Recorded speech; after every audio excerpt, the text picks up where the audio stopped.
Coming up, we sit down with Peadar Connor, who is a multi-instrumentalist musician, and we talk about his upcoming EP debut. And after that, we'll talk to Allison Morris, who is a crime journalist. This is live from the Old Church Centre, the podcast.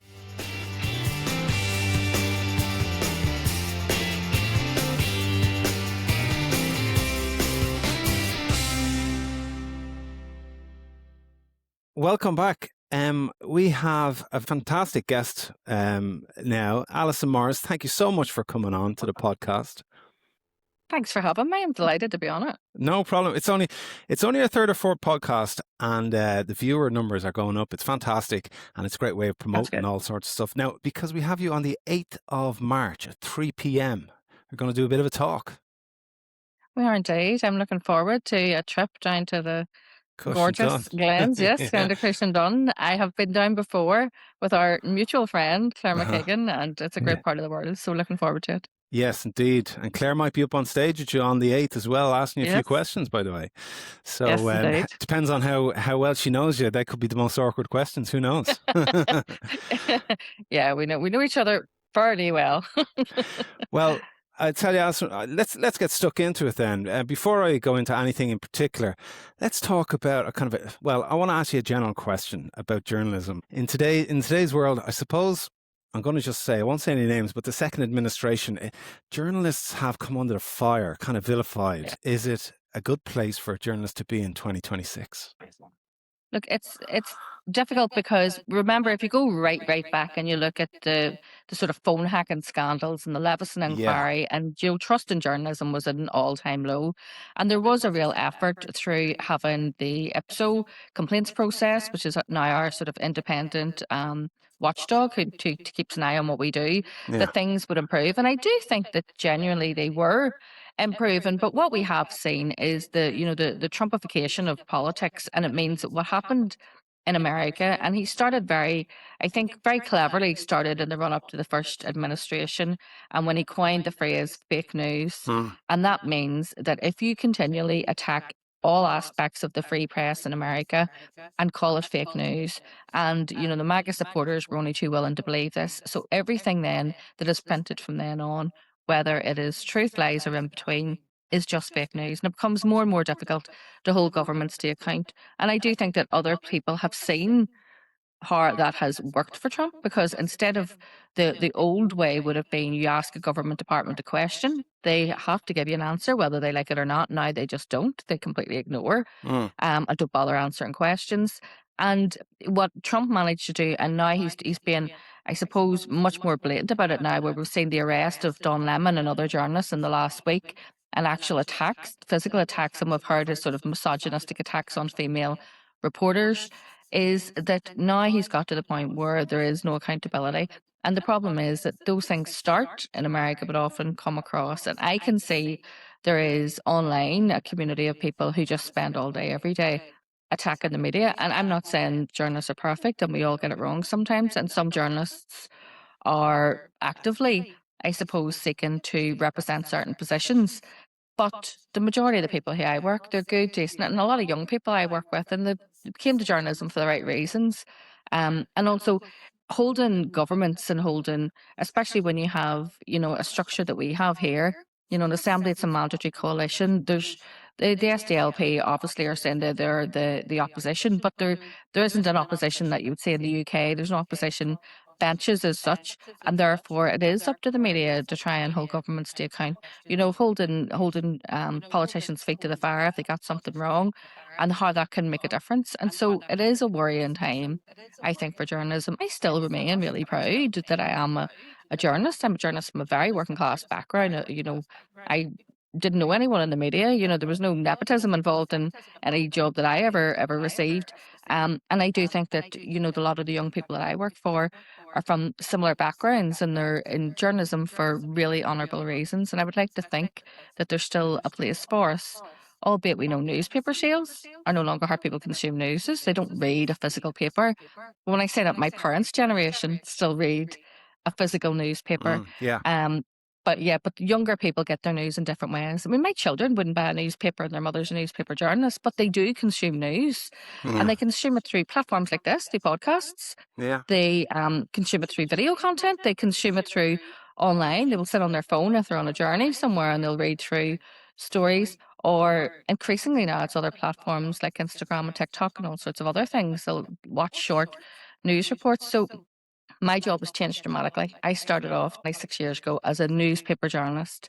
So what did you do? You went into work. Yeah. You either suggested a story or were given a story, or a story has breaking. You went out, you covered it. You went back to the office, you wrote that story up, it was placed on a page, and people bought a newspaper the next morning and read it. And that was how we consumed our news back then. Now, everything is breaking news, so you have earlier deadlines. And if I do one story, it's usually in 4, sometimes 5 mediums. So it'll be in the printed paper, but Yeah. it'll also go up online in a different format. There'll be a video maybe made with that. So I'll have not just a photographer now, our photographers now come out and they do video content as well. So they'll do maybe me asking questions on video. That'll be embedded in the story. There'll maybe be a podcast goes along with that story as well. So you can see how you're constantly having to change to adapt on how people consume the news. Yeah, there's so many platforms, and Yeah. like I'm at fault as well. I look at Facebook and all the rest, and I kind of flick through, and a lot of these people that aren't qualified seem to find a following from, people that get on the platforms and they shout about something in particular, but there's no real proper background or study that they have Yeah. done. It's just because they're quite well known and that sort of thing. So there's your challenge as well, as Yeah. a journalist. Yeah, citizen journalism, they call Yeah. it, the citizen journalists. And we've seen quite a lot of that has developed over the past year or two in connection with the far right. So we've seen an increase Yes, in far exactly. right activity and Yeah. protests. And we had those sort of race hate riots. And along with that comes a group of people who recite the sort of Trump rhetoric. You can't trust the Yeah. mainstream media. They're all Keyboard fake warriors? news. No? Yeah, and that we are now the new, and we are the citizen journalists. And there's a real danger with that beyond the fact that I do not, by any stretch of imagination, think my job is threatened by, a citizen journalist. But what they can do can be quite dangerous because they're not trained journalists. So they're standing outside courts talking about court cases that have juries involved in them. And so we've seen that with like a Tommy Robinson, where you can contempt a court case. Uh-huh. And if you're a victim of a crime, of a sex crime, of any kind of crime, and you've waited all that time to get to court, the trial collapsing is the worst thing can possibly happen because you have to then go back and give all that evidence all over again to a new jury. So Yeah. they're not trained in that. They're taking pictures inside courthouses and things, which is entirely illegal. And one of the things during last summer's riots in Ballymena is that I seen one citizen journalist interviewing someone who was a direct relative of a complainant in an abuse case. And in a wee tiny place like Ballymena, that identified that complainant. And complainants in abuse cases, regardless of whether the prosecution continues or not, have anonymity for life. But the citizen journalists didn't do their legal training to be a journalist. So, they don't know that. And so they're potentially causing real damage. Alison, just want to push ahead and talk about something you were involved with, something that just brushed over my life when it happened, when it came out, I think 2008 or 9 or so, when Colin Howell, one of the two, it was Hazel Stewart and Colin Howell, they pretty much murdered their partners and went on to, that story it's an absolute amazing story. And I believe, later on and towards COVID, you had an interview with Hazel Stewart. How mind-blowing was that for you? Of all the things that I have ever done, it's the one thing people ask me the most about. People are absolutely obsessed and fascinated with Hazel Stewart. Not even so much Colin Howell. With Hazel Stewart, people go, my mother just, she can't get enough of what was she like and what happened.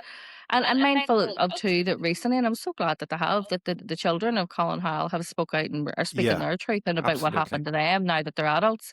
Yeah. Because they really deserve to have their story heard and told and their mum remembered.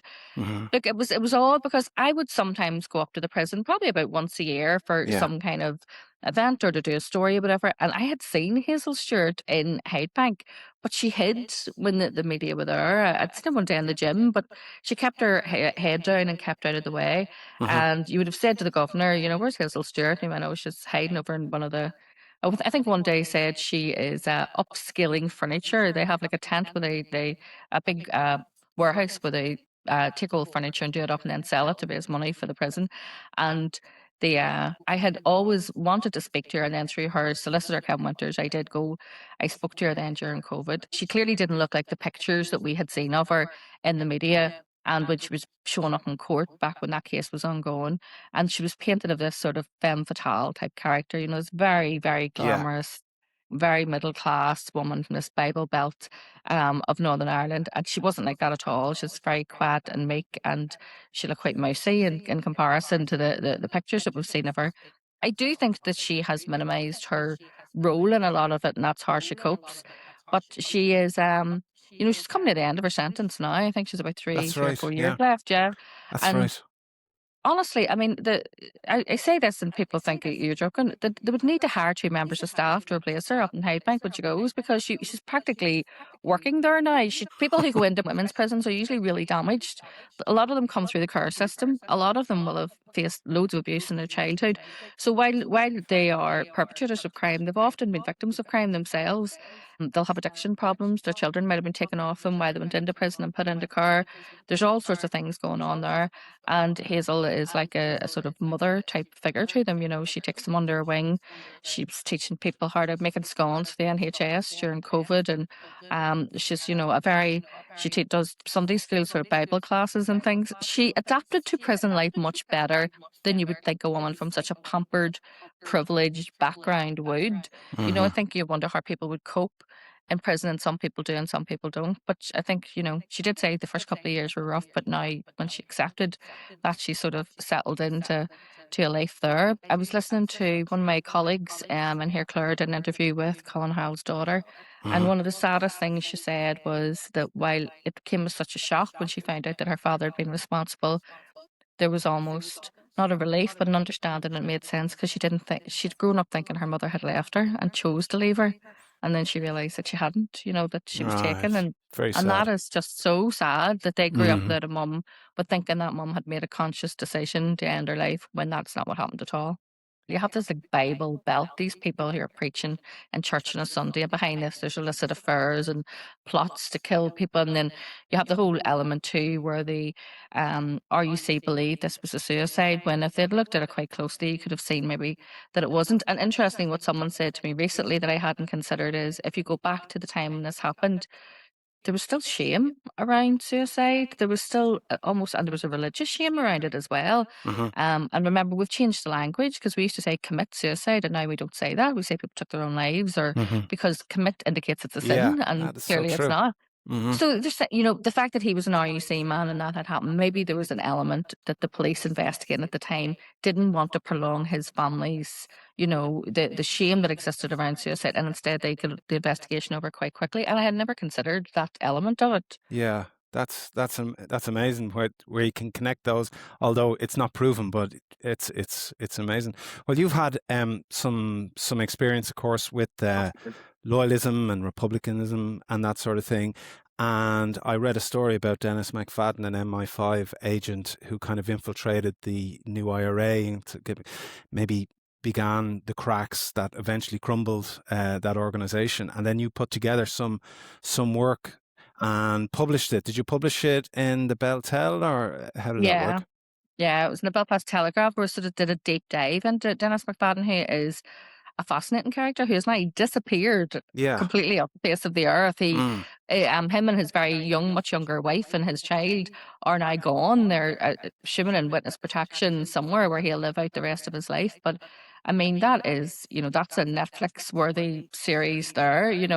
This man who came from Scotland, who had actually been a special constable in Scotland, which is those sort of unarmed community officers that they have, landed here at first, infiltrated through loyalism, and was infiltrating aspects of the UDA. At that stage, it would have been the very start of this sort of party drug ecstasy culture, and the UDA were bringing ecstasy in to Northern Ireland at the time. And he infiltrated that. He told them he was a former paratrooper, and they checked and found out that he hadn't been. Then he moved on to Sinn Féin, and he was up around members of Sinn Féin up around Antrim town and up in that direction. And they had expressed concerns because at that stage he claimed then he was an airline pilot. It went from a paratrooper to an airline pilot. They had checked, I think one of them, their daughter was an air hostess or something for the same company, and they checked, and that again was completely No. fabricated. And Wow. even then, alarm bells didn't ring when he then went on to infiltrate the very beginning of the new IRA, which was coming out of the real IRA, and he joined all those sort of prisoners' campaign groups for the Craigavon 2 and all sorts of other things, and told them he was a hotel safety inspector. Oh This my was his word. new job. And that was why he was disappearing for long periods of time, because he had to go off and travel around inspecting hotels all around the world. And that's why he used to disappear from his home, which was clearly untrue because he was just living a completely double life. But yeah, I mean, there's hours of recording. If that case eventually makes it into court, things here take so long to come to court. We're Yeah. told that the recordings, he secretly bugged meetings of the alleged leadership of the new IRA, and I'm told it is like the cinema. It's so clear. You know, they're not these like crackly Yeah. recordings that you'd have seen of old. This is like cinematic quality recording Wow. of these meetings. So, you know, that's another case that when it's solved, I've no doubt we'll have documentary makers queuing up to Yeah. make a film about that. So he's off incognito somewhere, Yes, indeed. living some sort of life somewhere. Wow, it's an amazing story as well. Well, I tell you what, Alison, before we kind of finish up, I want to ask you another general question, but it's about journalism. So somebody maybe that's on, he or she is on the last year of journalism. What are your I suppose tips and your word of wisdom towards those that are just finishing up and heading off to the big world?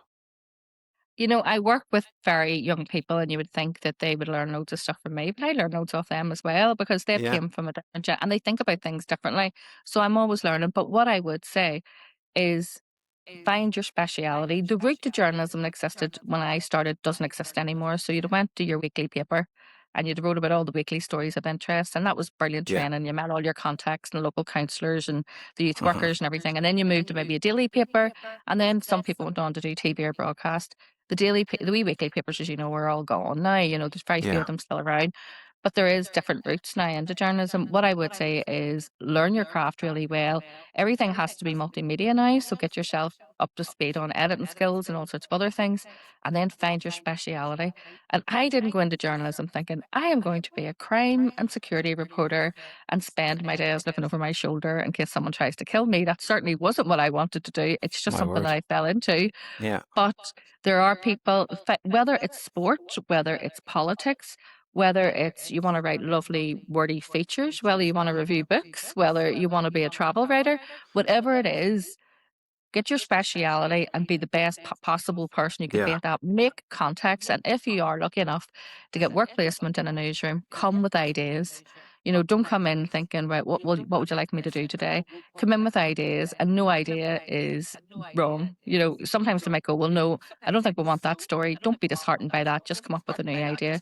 You know, come in armed with a load of potential stories that you want to Yeah. cover, and you will be snapped up because they love to see eager young journalists full of positivity and full of ideas.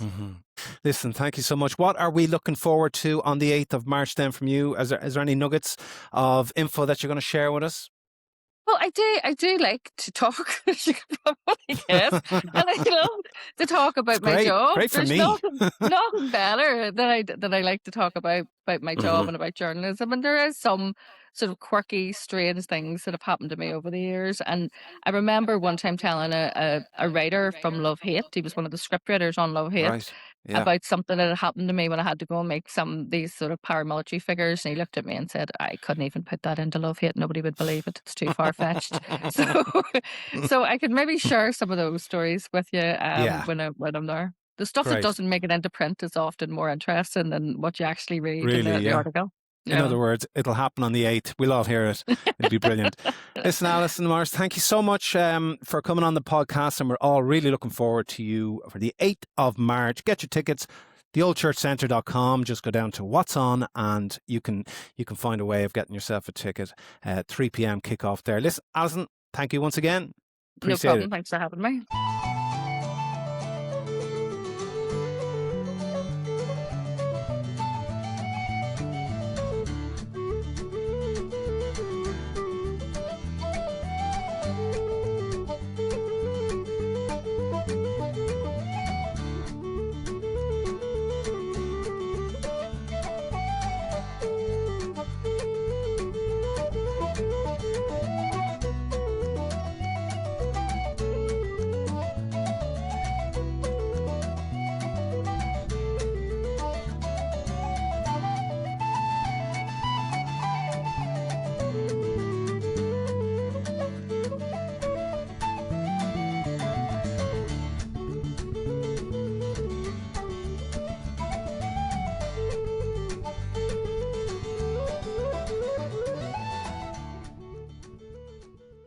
Peadar Connor, thank you so much for coming on to the Old Church Centre podcast. It's my pleasure. Basically, we have you on here because you're playing. You're playing on the 21st of February, which is very soon, 8 o'clock.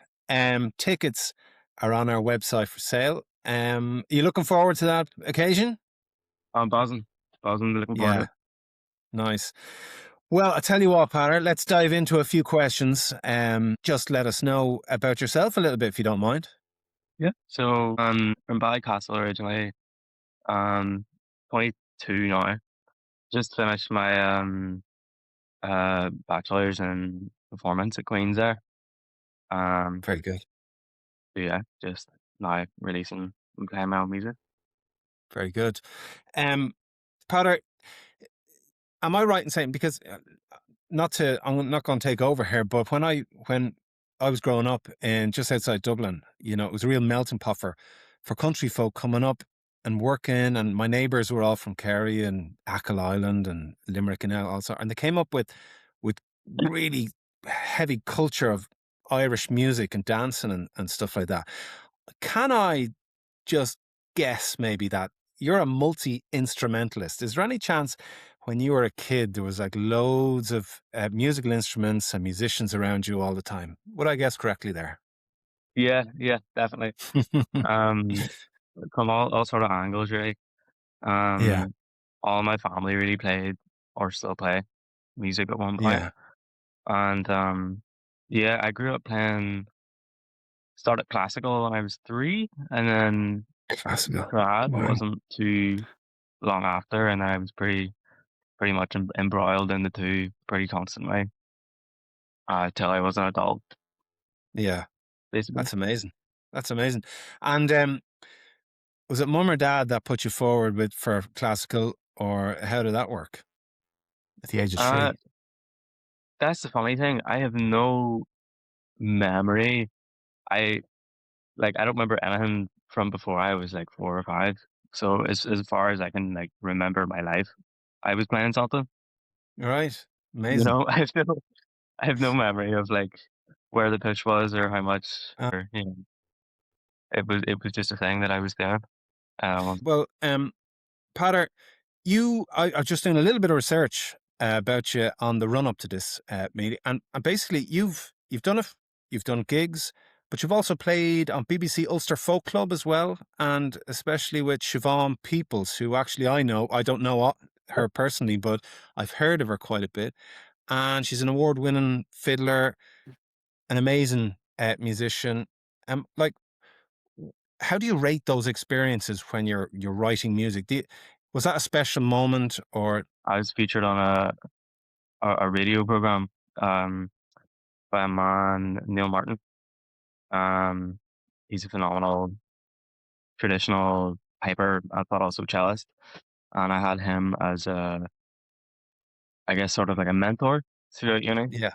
Uh-huh. Um, so yeah, thanks to him, with his opportunity, he gave me a couple slots on his radio show, BBC Culture Folk Club.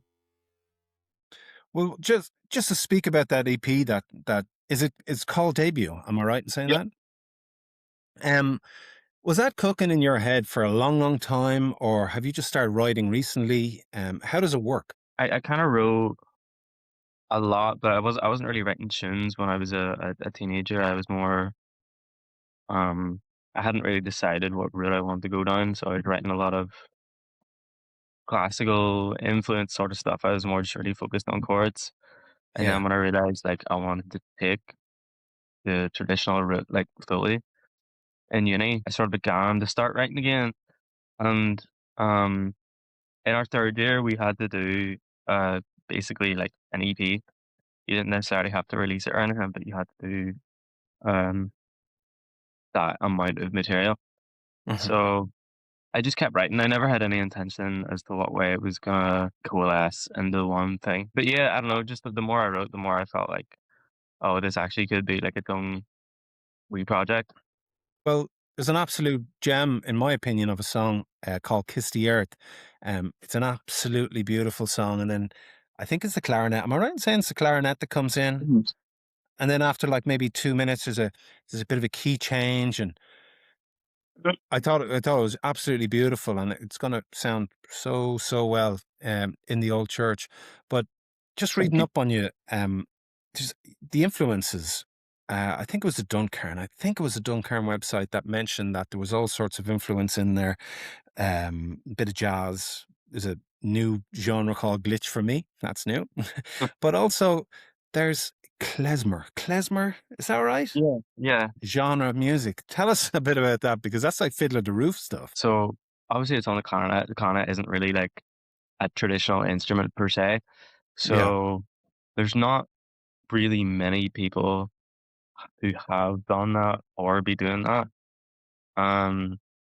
So essentially most of what I would be doing with the clarinet is just like me figuring out from being a classical Yeah. clarinetist and also a traditional folk musician of trying to put those two together. But there isn't really necessarily a lot of places to look for clarinet in a non-classical context. So klezmer is one of the few that actually will have like clarinets in folk music, and the techniques they have are mad, and it's way colorful and expressive. So yeah, just as one of the few places where you can find traditional clarinet folk, I wanted to take some inspiration for it, and I also love the way they treat modes. Brings such a strange harmonic color, which I definitely took some inspiration for writing those tunes. Like, Lovely tunes, absolutely lovely. I was on Bandcamp, and you could listen to those 5 or 6 songs on the debut EP, and it's going to absolutely sound lovely in the old church, as I said. So tell us a little bit about the gig. What should people expect? You have those songs that I've listened to. Have you got another few songs under your sleeve? I'm playing with 2 lads they've been friends with for a minute now. Sean Turner, he'll be on piano, and Lovely. Philip Atchison, he'll be on guitar.